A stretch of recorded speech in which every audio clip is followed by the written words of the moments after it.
초반 이재명 대통령 지지율 뭐 나쁘지 않습니다. 이게 그냥 몇 주 만에 성과가 나왔다고 보기는 힘들 텐데 좀 기저효과라고 봐야 될까요? 지지율이 60% 정도의 다다른 결과. 교수님 어떻게 해석을 해야 될까요?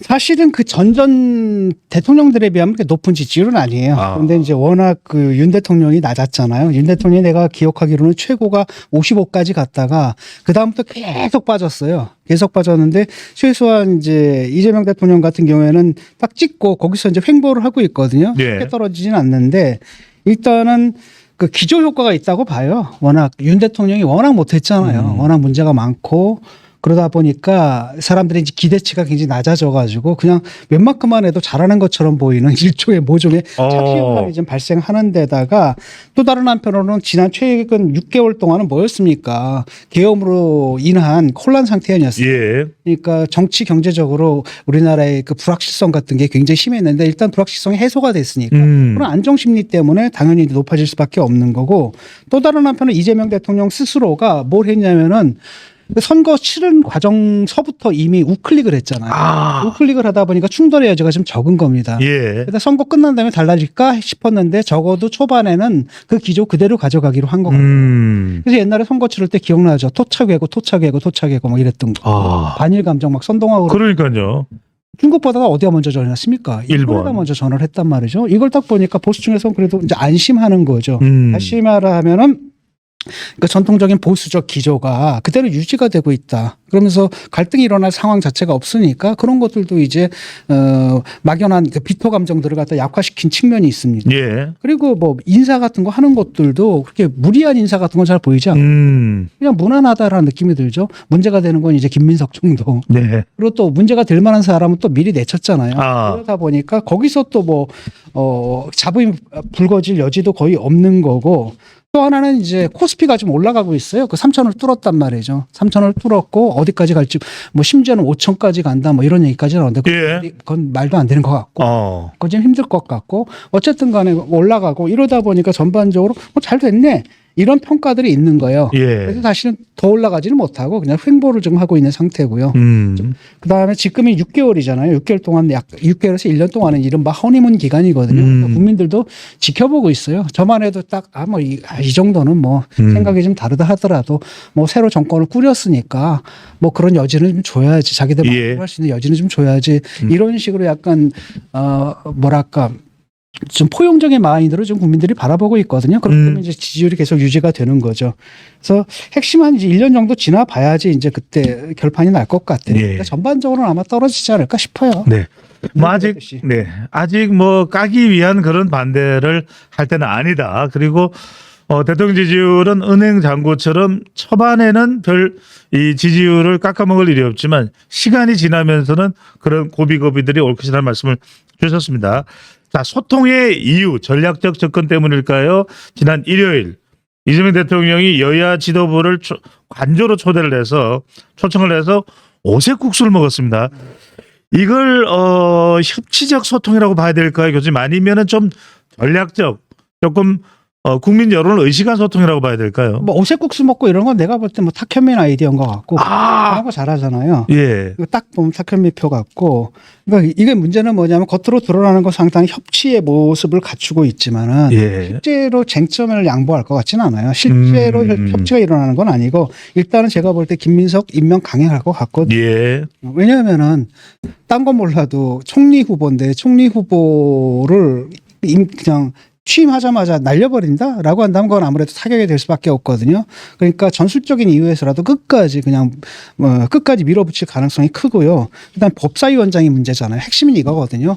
정말로 협치를 할 의사가 있느냐 없느냐라고 법사위원장 정말 협치를 할 의향이 있다라고 한다면은 법사위원장은 원래 뭐예요? 야당한테 주게 되어 있어요. 그게 암묵적인 룰이었지 않습니까? 그걸 민주당에서 깬 건데 그걸 갖다 번복을 해가지고 원래 시스템을 갖다 되살리는 쪽으로 나가야 되지 않습니까?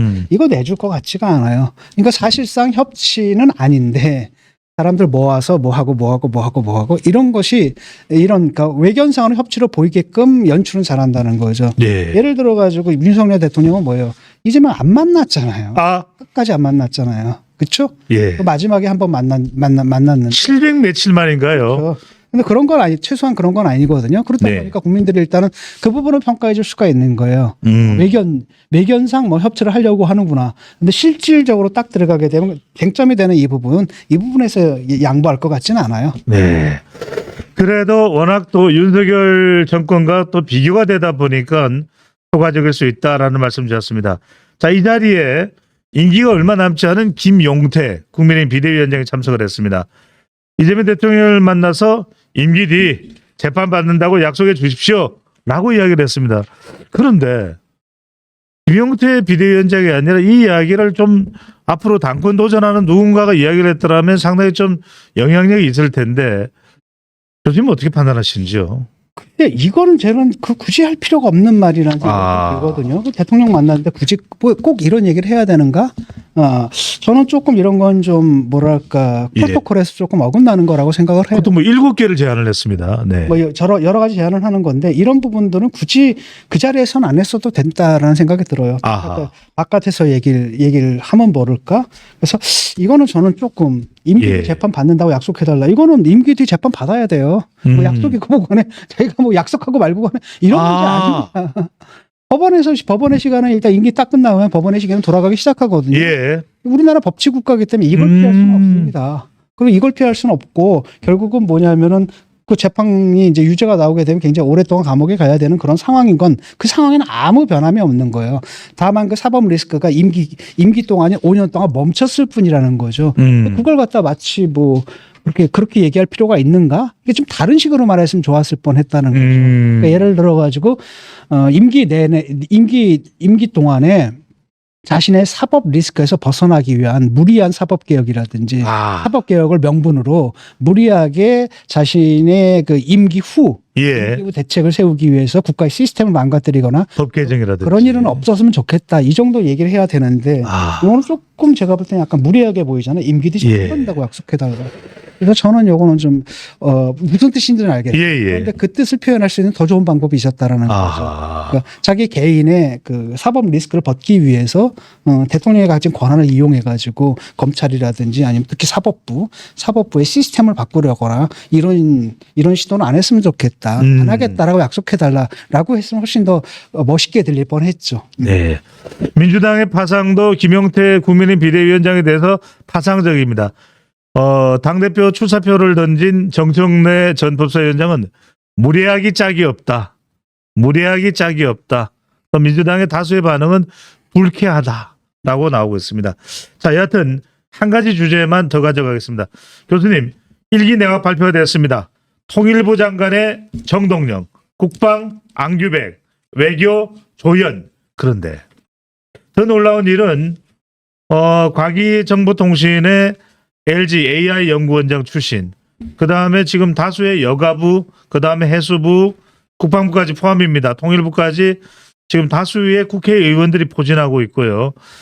인사청문회 불패이기 때문에 그런 것이지. 자, 주목하는 것은 고용노동부 장관의 민주노총 전 위원장이 지명이 됐습니다.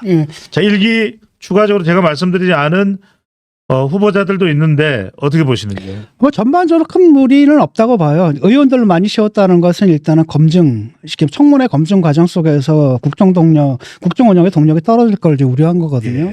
자기들도 몰라요. 저 사람이 어떻게 살아왔는지. 괜찮은 사람이라고 생각해가지고 썼는데 나중에 딱 청문회 올라가면 그냥 온갖 게 다 터져 나오거든요. 그걸 갖다가 피할 수 있는 길은 역시 의원들을 대거 쓰면 됩니다. 의원들은 수차례 선거를 치르면서 검증 아닌 검증들을 수없이 통과해 온 사람들이거든요. 그렇기 때문에 이제 안전하게 갈 수 있는 거고, 또 하나는 뭐냐면 의원들 같은 경우는 동료잖아요. 그러니까 청문회 과정 속에서도 서로 봐주는 게 있어요. 여당 야당을 차이를 떠넘어가지고 우리 의원이다. 그러니까 서로 좀 봐주는 국면이 있겠고 그래서 쉽게 가는 거고, 그러다 보니까 이런 현상이 언제부터 나타났냐면 문재인 때부터 나타났거든요. 장관들 막 대거 쓰는 거야. 이렇게 의원들을 대거 쓰는 거거든요. 그래서 내가 이제 지나가는 말로 우스갯소리로 뭐냐, 이거 거의 뭐 의원 내각제네 이렇게 얘기했는데 그런 현상이 좀 있는 것 같고, 참 특이한 대한민국의 정치 형태이기도 합니다. 깜짝하는 게 이제 민노총에 원래 지금도 철도 운행하는 사람을 갖다 발탁그래가지고 장관시키고 이런 것들은 좀 참신한 측면이 있죠. 참신한 측면이 있고, 또 하나가 논란이 됐던 게 송미령인가 이분. 이분을 연임 됐습니다. 이분을 갖다 연임을 시킨 죄송합니다. 거잖아요. 네. 이분이 사실 그 이른바 농업 입법 있잖아요. 세 가지. 농업 입법 세 가지를 갖다 양국관리법이라든지 예. 이 부분들을 갖다가 악법이다. 민주당이 제정한 그 농업 3법 있잖아요. 예. 그걸 갖다가 악법이다라고 얘기를 하면서 그 당시 윤석열 대통령한테 거부권 행사해달라고 요청했던 그 사람. 예. 진짜 그건 뭐로 의미하는 거냐면 바꿨다는 거지 이제 이제는. 태도가 바뀌었다는 그러니까 거죠. 딱 예. 보니까 딱 앉아가지고 국무회의를 하는데 보니까 말 잘 들을 것 같거든. 아. 그러니까 그냥 오케이, 너 앉아 있어라. 너 앉아 있어라. 그다음에 이제 어떤 효과가 있느냐면은 네. 여야를 가려가지고 여야를 떠나가지고 능력 있는 인사를 우리 쓴다라는 예. 탕평의 또 이미지를 낼 수가 있잖아요. 민주당이 가장 많이 공격했던 인사 중에 한 명이 송미령 농림축산식품부 장관이었는데 말입니다. 근데 네. 그러다 보니까 이제 민주당 내부에서 불만이 나오는 거죠. 특히 민주당 내부에서 전농 쪽, 전국 농민회 쪽 뭐 이런 예. 쪽에서는 아니 저런 사람은 어떻게 하느냐. 그래서 막 불만들이 나오는데 그래서 우상호 정무수석이 이제 급거 청와대에서 나와가지고 용산에서 나와가지고 국회에 가가지고 의원들 만나면서 설득하고 예. 이런 모양새를 좀 취하고 있는 거고 국힘에서 볼 때는 좀 그렇죠. 이 사람 뭐냐 그게. 딱 봐가지고 자기가 아니 대통령한테 그 거부해달라고 요청했던 그 사람이 예. 이 정권 딱 들어가면 뻔한 거 아닙니까? 그 180도로 달라지는 건데 라고 한다면 나랑 생각이 달라가지고 이 정권에서는 내가 더 이상 일을 할 수 없습니다라고 스스로 물러나는 게 맞는데 또 거기서 또 살아남는 거 이건 또 뭐냐 좀 봐주기가 좀 그렇죠. 예. 사실은 그 사이가 몇 달 사이인데 사람이 뭘 생각이 바뀔 수도 있는데 그 몇 달 사이에 생각이 바뀔 수가 있겠어요. 생각이 이렇게 180도 바뀌기 위해서 진짜 굉장히 큰 오랜 시간이 걸리잖아요. 그런 면에서 소신 자체가 없는 사람이다 이렇게 볼 수가 있는 거죠. 요즘 그럼에도 불구하고 또 한간에서는 이재명 대통령은 보호는 제대로 한다. 윤석열 전 대통령은 챙길 사람 안 챙겼는데 자신의 정계 입문 은인인 스승이라고도 할 수 있는 정동영 의원은 정말 공천에 이어서 장관까지. 네. 그다음에 권오을 안동 선배는 국가보훈부 장관 자리에.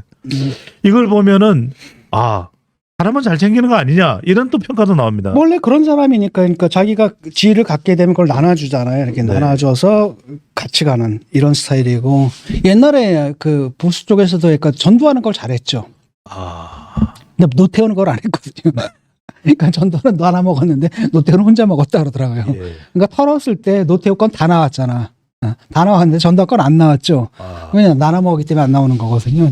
그런 거랑 좀 비슷하게 뭐 챙겨주고 뭐 그런 건 있는데 뭐 그거야 뭐 대통령의 인사권이니까 그것까지 그렇게 시비 걸 필요는 없을 것 같아요. 예. 그러니까 미국 같은 건 아예 까놓고 하잖아요. 역관제라 그래가지고 그냥 맞습니다. 자기가 다 자리 주고 예. 이러는 거예요. 그래서 뭐 이거는 뭐 그냥 정말로 문제가 되는 건 그런 거죠. 자기 변호인들을 갖다가 써가지고 자기 변호인들을 갖다가 쓰는 거 이런 것들은 실제로는 뭡니까? 자기 그 수임료를 갖다가 자기가 내야 할 수임료를 예.